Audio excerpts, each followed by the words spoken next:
Bonjour à tous et bienvenue dans Dimanche en politique. Aujourd'hui, on s'intéresse à la France rurale qui a du mal à se faire entendre dans la campagne présidentielle qui s'annonce. Pourtant, un Ligérien sur deux aujourd'hui vit à la campagne, un cadre de vie de plus en plus valorisé.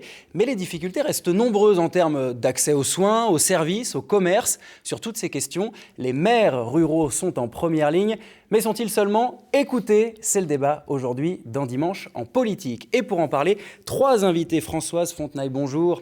Bonjour. Vous êtes maire modène de la commune d'Avrier, dans le sud Vendée, commune proche du littoral, avec 1400 habitants à peu près. Plus, oui. Dominique, un petit peu plus que 1400 habitants. Dominique Dumont, bonjour. Vous êtes maire de Fercé-sur-Sarthe, 600 habitants. Ça se trouve à une vingtaine de kilomètres du Mans. Et vous êtes également vice-président de l'Association des maires ruraux de France. Et puis, Christian Pillet, bonjour. Vous êtes géographe, vous enseignez à l'université d'Angers. Bonjour à tous les trois. D'abord, on va regarder ensemble ces images. Elles nous sont familières, des images d'occupation de ronds-points par les Gilets jaunes. Le mouvement est né il y a 3 ans, notamment dans les zones rurales ou les zones périurbaines. Cette colère, est-ce qu'elle a été entendue, Dominique Dumont ? Alors, c'est né tout d'abord dans les départements ruraux. Ensuite, d'autres contestations sont venues s'agglomérer, mais au début de la contestation, c'était quelques départements ruraux qui se mobilisaient. Oui, elle a été entendue. On ne peut pas dire que, par obligation d'ailleurs, la crise a été telle que le gouvernement pouvait difficilement faire autrement que s'en emparer. Il a essuyé les plâtres de choix politiques précédents qui n'étaient pas du tout adaptés au territoire et qui ont fait que cette contestation est arrivée au moment où c'était le président Macron en place, mais que ça aurait pu arriver quelques mois avant, dans le mandat précédent ou dans le mandat suivant.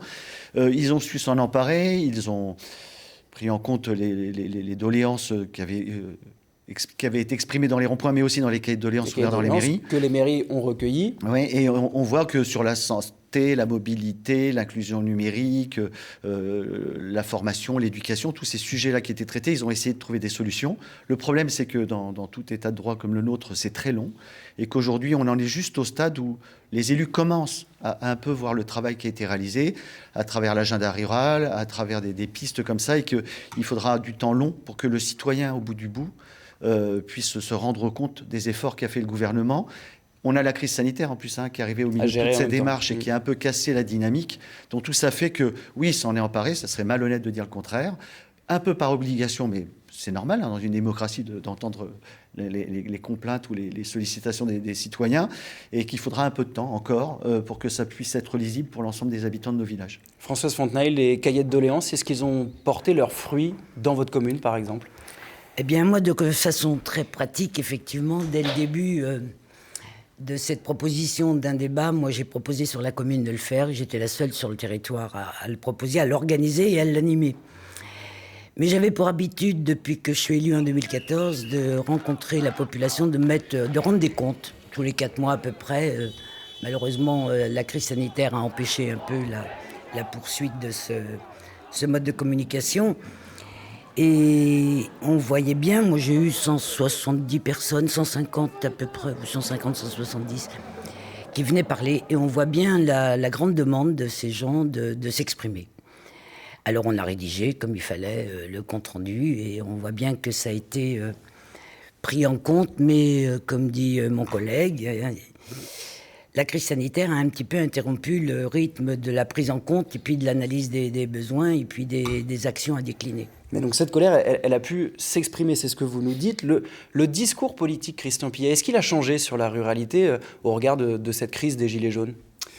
Alors, la crise des Gilets jaunes n'est pas uniquement rurale, puisqu'elle concerne une partie aussi des villes, mais également les couronnes périurbaines, celles qui sont reliées par les fameux ronds-points qui ont servi de point de ralliement. Alors, sur cette question des Gilets jaunes, il y a eu beaucoup d'études, tant par la presse que par des études académiques, qui montrent qu'effectivement, elle a présenté des caractères, on va dire, de jacquerie rural, comme c'était le cas sous l'Ancien Régime ou au XIXe siècle.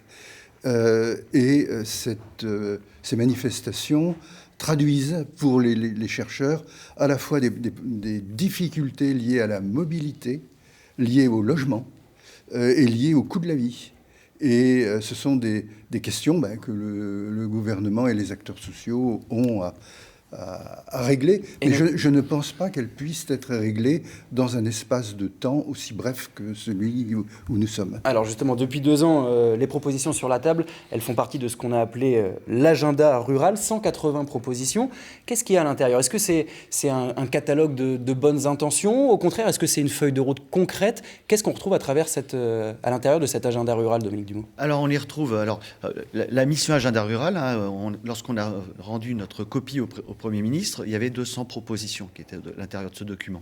Donc le Premier ministre en a retenu 183, mais en fait ces 183 ont été retravaillés et donc on a remis des actions que le gouvernement a déjà menées, etc. Donc en fait c'est devenu, mais ce qui est normal, lorsqu'il y a un travail sur un rapport et qu'ensuite le gouvernement s'en empare, il l'a utilisé, adapté pour que ça colle aussi à la politique qui était déjà engagée au moment de la remise de ce rapport. Donc c'était fin 2019. Dedans on y voyait des actions pour la jeunesse, parce que c'était une vraie préoccupation, sur la mobilité, avec quelques outils pour que la loi LOM puisse, sur le temps long, apporter des solutions de mobilité pour les gens en milieu rural.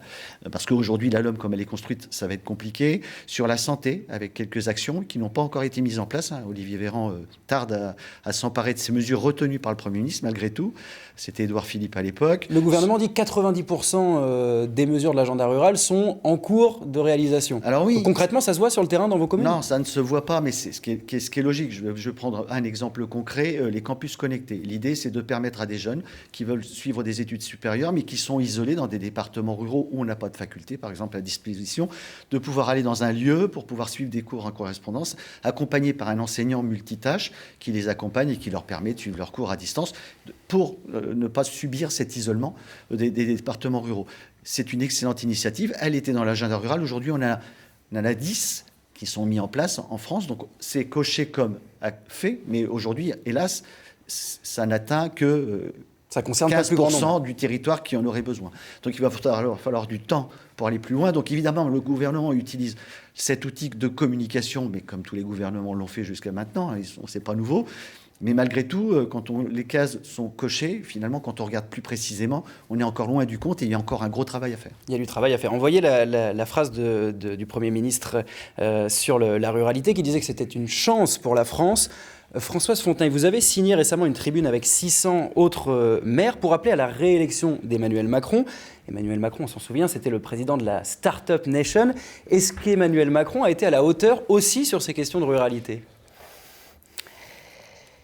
Quand j'ai soutenu Emmanuel Macron à la dernière présidentielle, j'étais tout à fait consciente qu'il n'avait pas forcément toute la connaissance des difficultés qu'on peut nous rencontrer sur le terrain et quand on écoute la population et qu'il n'avait certainement pas toutes les solutions. C'était le président des villes ?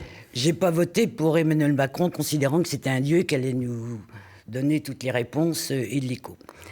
En revanche, j'étais absolument persuadée qu'il était nécessaire. Et là, il a bien rempli son rôle. Pour moi, il arrivait dans l'univers politique comme un révélateur des difficultés qu'il y avait, qui étaient sourdes, qui n'étaient pas forcément énoncées, qui n'étaient pas forcément suffisamment analysées. Et moi, j'attendais de lui qu'il puisse nous révéler tout ça. On ne pouvait pas faire mieux. Quelques mois après, on avait les Gilets jaunes, et question révélation de ce que voulait nous dire la population, on avait matière. Et quel bilan alors maintenant ?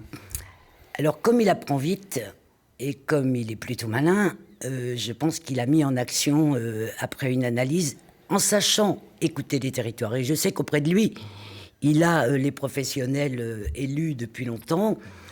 Il a mis des bonnes personnes aux bons endroits. Et je pense qu'effectivement, mais alors sans problème, moi j'ai signé la tribune pour dire oui. Maintenant, au bout de 5 ans, il est nécessaire qu'il puisse repartir pour un nouveau mandat. On parlait de l'agenda rural, pourtant, donc 180 propositions, 3 ans après les Gilets jaunes. Christian Pillet, on a l'impression pourtant que la ruralité reste un peu en dehors des radars pendant cette période préélectorale. Comment on explique ça ? Alors elle reste en dehors des radars politiques, mais sur un plan plus profond qui est celui de l'évolution du pays. Par exemple, dans la région des Pays de la Loire, la croissance démographique, elle est majoritairement issue des communes de moins de 2000 habitants. On a un exemple qui a été mis en valeur par la presse, qui est le village de Tresson, dans la Sarthe. On verra des images tout à l'heure. Oui. Où le taux de natalité a bondi. Et effectivement, peut-être qu'il y a un décalage entre la manière dont les acteurs politiques perçoivent l'espace rural peut-être une vision décalée dans le temps, ancienne, et la réalité. On peut parler, à la suite d'un auteur, d'un géographe qui avait travaillé et qui avait publié un ouvrage qui s'appelait « La Renaissance rurale ». Et cette renaissance rurale se traduit donc par une croissance démographique, croissance des activités également, et une croissance de la richesse produite. Alors on verra tout à l'heure plus précisément ces mouvements de population. Concernant ce décalage dans le discours politique, tous les 5 ans, on assiste un petit peu à une tentative de séduction des maires des petites communes concernant les parrainages des candidats. Ils sont rendus publics, ces parrainages, depuis 2017, ce qui ne facilite pas les choses pour les obtenir. Beaucoup de maires refusent d'accorder leur parrainage. On va écouter Jean-Christophe Arluison, il est maire des Garennes-sur-Loire. Effectivement, ça peut être considéré comme un acte démocratique de parrainer. Sauf que quand on en fait état, on s'affiche fatalement avec une étiquette, et c'est ce que je veux éviter de faire. Nous, les maires, on nous sollicite, surtout les maires des petites communes, on nous sollicite à cette époque-là, et quelquefois, pas toujours, mais quelquefois, on nous oublie un peu vite lorsqu'on a obtenu les voix nécessaires pour être élu. Voilà, c'est ce qu'on entend aussi parfois dans la bouche des électeurs. Est-ce que c'est un constat que vous partagez, Dominique Dumeau, entre chaque échéance électorale, on oublie un petit peu la réalité des maires des petites communes ? Oui et non. Alors, c'est toujours assez déséquilibré, cette position. Moi, globalement, je suis intimement convaincu qu'il faut donner sa signature. Je l'ai toujours fait, et donc je le referai de nouveau cette année, mais pas forcément à un candidat que je soutiens politiquement, parce que celui que je soutiens, il aura suffisamment de signatures sans qu'on s'inquiète, mais plutôt vers un candidat qui puisse apporter de l'eau au moulin du débat et permettre un fonctionnement démocratique de notre pays. Après, je pense que quand on est maire, on a un conseil municipal, il faut l'expliquer, cette démarche. C'est-à-dire que ce n'est pas parce qu'on signe pour accompagner un candidat dans le débat politique de l'élection présidentielle que ça veut dire qu'on partage l'ensemble de ses valeurs. Et c'est sur ce sujet-là qu'il faudrait travailler, de manière à ce que les élus comprennent que donner sa signature, c'est simplement permettre un fonctionnement démocratique, à peut-être en éliminant les candidats grâce à cette absence de signature. Les candidats les plus polémiques, les plus radicaux ? Non. C'est justement l'intérêt de ces 500 signatures, c'est de se retrouver avec des candidats qui puissent apporter leur regard au débat politique, tout en laissant de côté des candidatures qui pourraient être soit farfelues ou alors trop clivantes pour notre société et la déséquilibrer. Il me semble que c'est le rôle du maire. Françoise Fontaine, vous allez accorder votre parrainage ? Oui, je vais bien sûr signer. Et puis comme c'est clair, puisque déjà dans la presse, on sait que quel candidat je soutiens, je voulais parler de la démocratie. La démocratie qu'il faut apprendre à vivre au plus près du terrain. Et c'est au sein du conseil municipal. Quand tout à l'heure vous m'avez présenté en disant que j'étais modem, certes, tout mon conseil municipal n'est pas modem. Et ce n'était pas la condition pour que les gens soient sur ma liste. Au contraire, j'ai voulu, et je trouve très riche, le pluralisme au niveau d'un conseil municipal.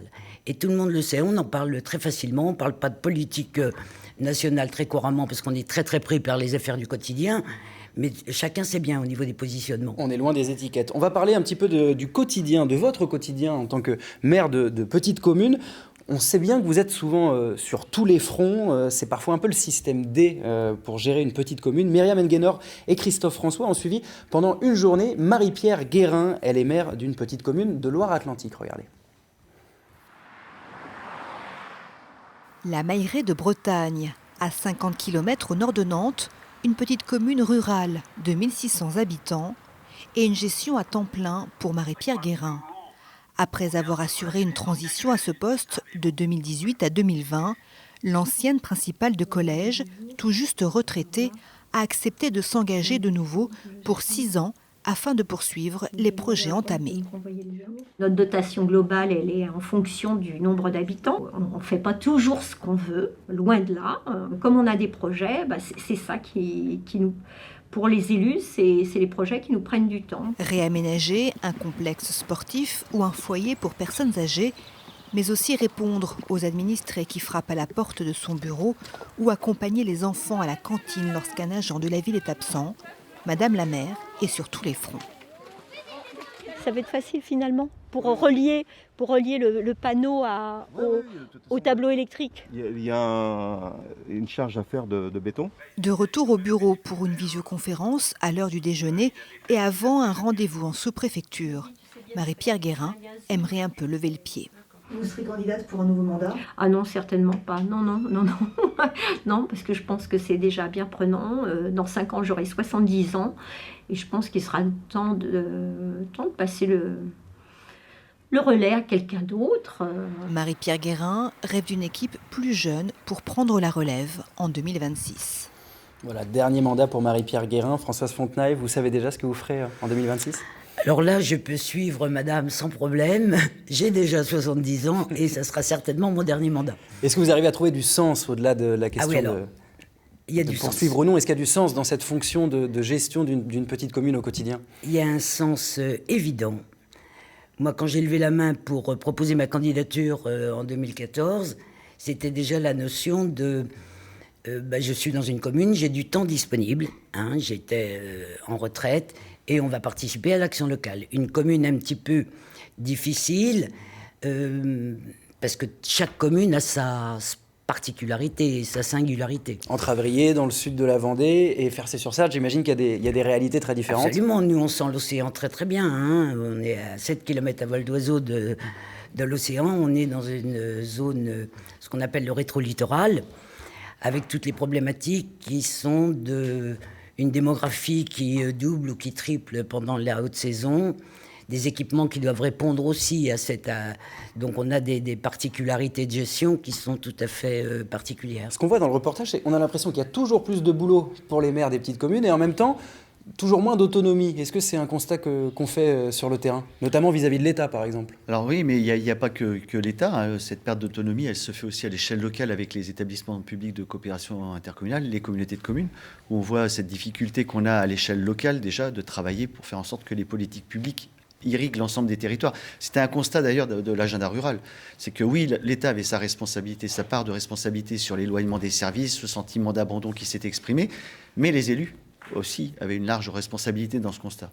Parce qu'aujourd'hui, on voit par exemple que des prises de compétences d'intercommunalité, parce qu'on voulait à tout prix en prendre plus, on voulait prendre de la force, maintenir des dotations de l'État, à tout prix, on prenait des compétences sans les faire vivre derrière, et les élus ont contribué à ce déséquilibre. Donc il me semble aujourd'hui important, sur ce mandat, d'essayer de poser les choses à plat pour que l'intercommunalité garde son rôle, de faire à plusieurs ce qu'on ne peut pas faire seul. C'est le bon échelon, l'intercommunalité? Sur certains sujets, évidemment, sur la collecte des déchets ménagers, sur les compétences au assainissement, dans certains cas, pas dans d'autres d'ailleurs, où évidemment le fait de se rassembler, on est plus fort, on a de l'ingénierie, on est capable de porter des projets différemment.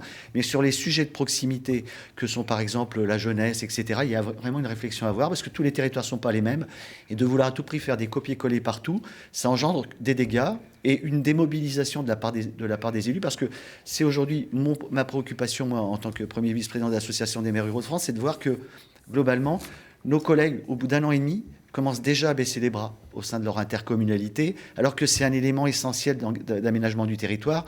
Comment faire pour que les élus, que les maires reprennent la place au sein de cette instance? C'est un des éléments clés pour l'équilibre. Christian Pillet, avec Emmanuel Macron, est-ce que la décentralisation a continué? Au contraire, est-ce qu'on a fait un petit peu machine arrière? Comment ce processus a évolué lors de ce dernier mandat? Alors, juste après son élection en 2017, Emmanuel Macron a participé à une réunion des élus locaux à Paris, où il a effectivement mis en évidence et en valeur la poursuite de la décentralisation. Mais cela dit, on n'a pas vu encore de nouvelle étape de cette décentralisation aussi fortement marquée que l'ont été les précédentes par les lois qui ont été votées depuis les années 1980.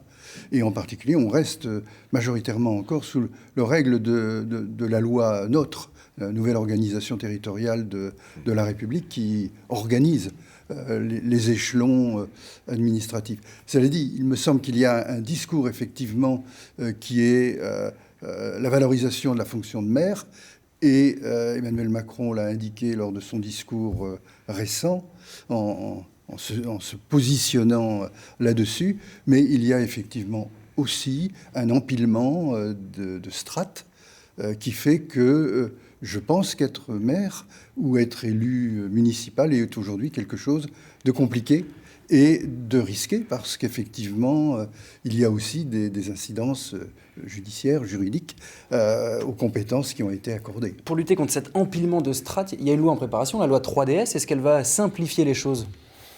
C'était son objectif. Alors, elle a été destinée d'abord aux régions, aux départements à la base. Quand elle a été construite, elle s'appelait 4D. C'était son objectif. Évidemment, vu que c'est la dernière loi du quinquennat, tout le monde s'est engouffré dedans pour essayer à mettre son pied dans la porte et puis essayer de faire passer un peu les idées de dernière minute. Aujourd'hui, donc le Sénat, le travail du Sénat, qui n'était pas forcément d'ailleurs génial. Il s'était plutôt positionné comme une force d'opposition. Alors c'est un peu dommage parce qu'il a représenté les collectivités, on aurait pu imaginer un peu mieux de leur part. Aujourd'hui, l'Assemblée nationale a détricoté le travail du Sénat et aujourd'hui, on reste un peu sur notre faim. On voit bien que globalement, le ministère de la Cohésion des Territoires ne veut pas trop bouger, pas changer les équilibres. On a pourtant des prises de parole très, très engagées sur le sujet, du président de la République au Congrès des maires, comme vous l'avez dit, mais derrière, quand on regarde la 3DS, il y a un vrai décalage entre le discours du président de la République et ce qui se passe aujourd'hui à l'Assemblée nationale. Alors, c'est pas fini. Les séances publiques n'ont pas eu lieu. C'est le 9-10 décembre. On verra bien ce qui va en sortir. Mais aujourd'hui, clairement, on peut être déçu du résultat de cette loi pour les communes rurales, bien évidemment, parce qu'il y a une vraie problématique, il y a un problème de représentation dans tout un tas d'instances qui vont poser énormément de problèmes demain. Alors, autre problématique très importante, il nous reste encore quelques minutes, on va aborder la problématique de la santé, évidemment. En zone rurale, la moitié des médecins a plus de 55 ans. Ça veut dire, Françoise Fontenay, que les années à venir là, vont être encore très difficiles? Oui, je vais répondre à votre question, mais je voulais juste intervenir sur la décentralisation et le texte qui est en préparation. Moi, je pense, comme personne de terrain, que c'est nous qui devons nous saisir des opportunités en tant qu'élus sur les terrains, que ce soit au niveau des communes, dans notre participation au fonctionnement des EPCI, des communautés de communes. C'est à nous de faire vivre une démocratie efficace, accepter le pluralisme, savoir se parler, savoir... On a matière, si on le veut, je pense, à améliorer les choses, nous, en tant qu'élus locaux. Alors, très concrètement, sur le terrain et sur la santé, qu'est-ce que vous pouvez faire face à la pénurie des médecins? Eh bien, ça, c'est un constat que je fais, moi, personnellement, sur le territoire. J'en ai parlé dès 2015 à mes collègues de l'intercommunalité du territoire, en disant qu'il fallait s'en préoccuper. La première réponse que j'ai eue à ce moment-là, c'était « on n'est pas décideur sur ces questions-là, donc on les met de côté ». Et moi, je savais qu'il fallait... Alors, on est parti... comme on a vu plein de fois se faire sur des contrats locaux de santé, qui sont des grosses usines à gaz qui sont managées au niveau de l'ARS et qui mettent 2 ans, qui sont, pas forcément inutiles, mais qui sont très lentes et qui sont pas d'une grande efficacité. Donc, je pense qu'il faut être très levier pragmatique dans cette affaire. Et moi, je note aussi, c'est un sujet qui me préoccupe beaucoup. Malheureusement, j'ai pas été élue sur... comme je l'avais levé la main au niveau de l'intercommunalité pour prendre cette délégation à ce niveau-là. Malheureusement, je n'ai pas eu la délégation et donc je ne peux pas vous le dire. Mais ce que je pense, c'est qu'au niveau communautaire, ça peut vraiment se travailler avec la profession, avec les professionnels, avec un côté pragmatique. Ça veut dire quoi? Ça veut dire qu'il faut obliger les médecins en sortie d'études à venir travailler dans les communes rurales. Jean-Luc Mélenchon, candidat à la présidentielle, dit qu'il faut qu'ils viennent 10 ans, de manière obligatoire, 10 ans dans les territoires. Alors moi, il y a une chose que je regrette. Je n'ai pas vu d'analyse fine des difficultés actuellement pour les praticiens à venir s'installer dans les zones rurales. Quelles en sont les vraies causes? On entend des tas d'hypothèses. On a des données intéressantes qui viennent de l'Association des maires ruraux de France, notamment sur des inégalités d'espérance de vie. Les données sont assez éloquentes entre urbains et ruraux. Il y a une fracture sanitaire qui est énorme. Alors, il y a une vraie fracture, mais qui résulte de 10 années, grosso modo, de choix politiques qui ont mis à mal tout le système de santé, tout le parcours de soins. Notre Assemblée générale de l'Association des maires ruraux de la Sarthe, en 2012, c'était l'accès aux soins. Donc, on voit bien que c'est un vieux problème qui est pas du tout récent et qui vient de choix politiques donc complètement inadaptés depuis bien longtemps. Aujourd'hui, les chiffres clés qu'il faut connaître, c'est... Il part 4 médecins généralistes en France, que ce soit à la campagne ou en ville d'ailleurs, en littoral ou en plein milieu du département sarthois. Il part 4 médecins en retraite qui faisaient en grosso modo 60 heures de temps médical par semaine. Pour les remplacer, il en arrive 2. seulement, qui ne feront que, entre guillemets, 40 heures. Mais ce qu'on peut comprendre, parce que la société évolue et que les jeunes qui s'installent aujourd'hui ont envie de vivre autre chose que de leur travail en permanence et avoir une vie de famille, de loisirs, etc. Donc déjà, mathématiquement, ça ne marche plus, quoi. Donc il faut aller recruter à l'étranger, par exemple. Alors, certains maires le font. Ça a été une option, mais aujourd'hui, les autres pays européens ont commencé à se protéger, à mettre des pare-feux pour ne pas avoir une fuite de leurs compétences vers d'autres pays qui seraient plus attractifs. Et aujourd'hui, il va falloir qu'on se débrouille entre nous. Sauf que, hélas... Comment justement ne pas créer une concurrence entre les différentes communes? C'est parfois le problème aussi pour attirer les médecins. Alors, voilà. Moi, je voulais intervenir là-dessus parce qu'on fait le même constat. Moi, j'ai encore la chance d'avoir un médecin sur la commune qui annonce quand même un prochain départ à la retraite programmé pour l'été. Je pense qu'il faut travailler ça au niveau d'un territoire ou d'un bassin de vie avec la profession. Ce que vient de rappeler le collègue est vrai, que la population des médecins qui sortent de formation pour s'installer a changé. On a beaucoup plus de femmes avec l'obligation de présence au foyer, ce que tout le monde peut bien comprendre. Je ne pense pas qu'une mesure adaptée va partir d'en haut avec une obligation d'installation, mais ça peut s'étudier. Et avec les jeunes étudiants, et avec les représentants de la profession. On sait que là-dessus, ils n'ont pas forcément tous la même analyse. Est-ce qu'on reste sur un exercice libéral? Très concrètement, je vais vous dire, moi j'ai un ami qui travaille dans ce secteur santé qui me disait l'autre jour, si tu cherches un médecin, eh bien, tu vas propose un contrat salarié au niveau de ta commune. Comme si un budget communal permettait d'avoir un contrat salarié comme ça, et avec comment est-ce qu'on va rentrer le remboursement des actes? Tout ça, c'est des gros problèmes qui n'ont pas la solution immédiate. En quelques mots, on a vu le chiffre, moins 20% de consommation de soins hospitaliers en milieu rural. Il y a encore beaucoup de gens qui sont éloignés de cette offre. Oui, d'après les statistiques dont on dispose, 8 à 10% de la population est éloignée de cette offre et entre dans la fameuse définition des déserts médicaux. Alors, ce que je voulais peut-être dire aussi sur cette question des déserts médicaux, c'est qu'elle renvoie quand même à des questions de formation universitaire et en particulier à un numerus clausus, donc qui limite l'accès des étudiants en deuxième année de médecine. Et la fin du numerus clausus, on en verra les effets en 2030. Donc oui, on se dit qu'il y a encore une dizaine d'années difficiles. Il y a encore des choix qui ont été faits collectivement il y a une quinzaine ou une vingtaine d'années et qui font qu'il y a une population insuffisante de médecins, tant généralistes, mais également dans les spécialités. Je pense par exemple à la gynécologie ou à l'ophtalmologie. Et en ville également. Et puis il y a un changement social des médecins, c'est-à-dire, comme Madame l'a dit, la question de la féminisation croissante des études. Et puis, ce sera le mot de la fin, Christian Pillet. C'est la fin de cette émission. Merci à vous d'y avoir participé. Merci à vous de l'avoir suivi. La santé, on en parlera aussi la semaine prochaine avec Virginie Charbonneau en direct de Laval. Très bon dimanche.